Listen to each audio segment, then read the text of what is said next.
सो जबलपुर के एक number radio station बोले तो 94.3 माई FM पर ये आवाज है आरजे प्रथम की। और वर्ल्ड हार्ट डे के उपलक्ष्य पे AM मॉर्निंग राइज कैंपेन पर आज हमारे साथ हैं देश के जाने माने डॉक्टर भाविक धीरवानी सर। सबसे पहले तो बहुत बहुत स्वागत है आपका।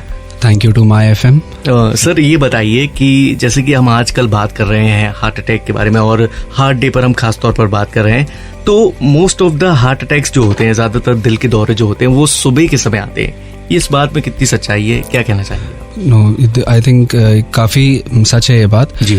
अधिकांश हार्ट अटैक सुबह के समय इसलिए आते हैं बिकॉज सवेरे के समय हमारे शरीर में कुछ कैटेकोलोमीन्स ऐसे प्रोड्यूस होते हैं, कुछ केमिकल्स ऐसे निकलते हैं जो ब्लड प्रेशर को और हार्ट रेट को मॉर्निंग के समय इंक्रीज करते हैं। साथ साथ में आज के समय में जिस प्रकार का शारीरिक और मानसिक तनाव है लोगों के जीवन में, इसके साथ साथ स्लीप की क्वालिटी पुअर होना और सवेरे के समय में ये जो मैंने आपको बताया जो कैटेकोलोमीन सर्ज होता है, इसकी वजह से कभी कभी हमारी नसों में छोटे छोटे प्लाक्स होते हैं जो रप्चर हो जाते हैं और इस वजह से heart attack, not only heart attack, even stroke का रिस्क भी मॉर्निंग के समय में आप ज़्यादा देखा जाता है। सर जैसे कि नमक को बहुत डेंजरस बताया गया है खासकर ब्लड प्रेशर या बाकी चीज़ों के लिए, तो कितना ये हानिकारक होता है हृदय रोगों के लिए? देखिए, नमक अगर अधिकांश मात्रा में ली जाए तो काफ़ी हानिकारक है। इसके कई कारण हैं, जिसमें से एक मुख्य कारण ये है कि नमक की मात्रा ज़्यादा लेने से शरीर में रक्तचाप, जो ब्लड प्रेशर की बीमारी होती है, वो ब्लड प्रेशर को इंक्रीज़ करता है और हम सभी जानते हैं कि ब्लड प्रेशर काफ़ी बड़ा रिस्क फैक्टर है।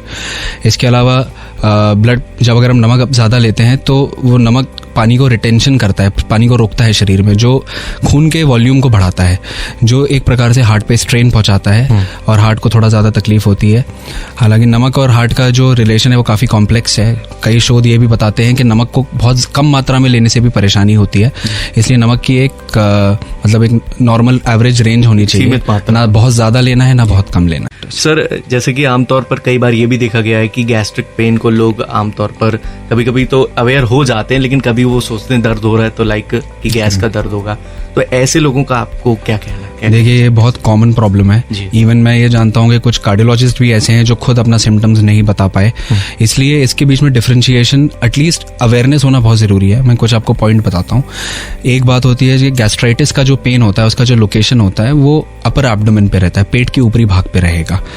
दूसरी बात है कि ये जलन जैसा सेंसेशन कई बार जलन जैसा सेंसेशन होता है। जो चेस्ट हार्ट का पेन है वो भारीपन, दबाव और सीने में पूरे डिफ्यूज रहेगा, पूरे सीने में आपको लग सकता है। और जैसे मैंने आपको बताया, बाएं हाथ में और गर्दन पे जा सकता है और शोल्डर टिप पे जा सकता है।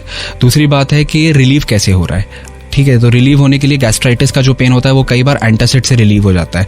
आप पैंटोप्राजोल खाएंगे या आप एसिलॉक खाएंगे या फिर आप कुछ गैस्ट्राइटिस को कम करने की कोई देसी नुस्खे यूज़ करेंगे तो कम हो जाएगा।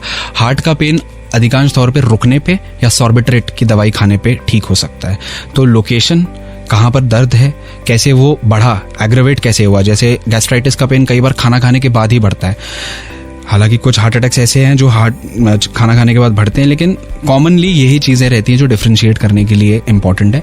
लेकिन इस सब के बावजूद मैं ये बोलूँगा कि अगर आपको ऐसा लग भी रहा है कि ये गैस्ट्राइटिस का पेन है तो अस्पताल जाके एटलीस्ट ECG और किसी डॉक्टर से मिलना बहुत ज़्यादा ज़रूरी है, बिकॉज हार्ट अटैक कई बार समय नहीं देता। सर इसके साइन एंड सिम्टम्स के बारे में मैं आपसे जानना चाहूँगा, क्या होते हैं? देखिए, हार्ट अटैक के 4 कार्डिनल सिम्टम्स होते हैं। चेस्ट पेन मतलब सीने में दर्द, शॉर्टनेस ऑफ ब्रेथ मतलब सांस फूलना, पैल्पिटेशन मतलब धड़कन तेज होना और चक्कर आना, हम जिसको प्री सिंकपी या गिडीनेस बोलते हैं। ये प्रेडोमिनेंटली ये 4 मेजर सिम्टम्स होते हैं, लेकिन कई बार महिलाओं में, बुजुर्गों में और डायबिटिक्स में एटिपिकली भी प्रेजेंट हो सकता है। मतलब ज़रूरी नहीं है कि जो मैंने आपको 4 सिम्टम बताए वही है। इंडाइजेशन, उल्टी जैसा लगना, कंधे के टिप पे पेन होना, जबड़े पे पेन होना और बैक पे पेन होना। तो कई बार कई लोग ऐसे भी बोलते हैं कि उनको मतलब घबराहट हो रही है। तो कई प्रकार, ज़रूरी नहीं है कि वही 4 सिम्टम हो, बट मुख्य तौर पे यही 4 मेजर सिम्टम्स माने जाते हैं। भाविक सर, एक चीज़ और है, जैसे कभी कभी ये भी मिथ बना हुआ है या बातें होती है सिम्टम्स को लेकर कि उल्टे साइड पेन होता है हाथ की तरफ, ये सीधे हाथ तरफ भी हो सकता है क्या?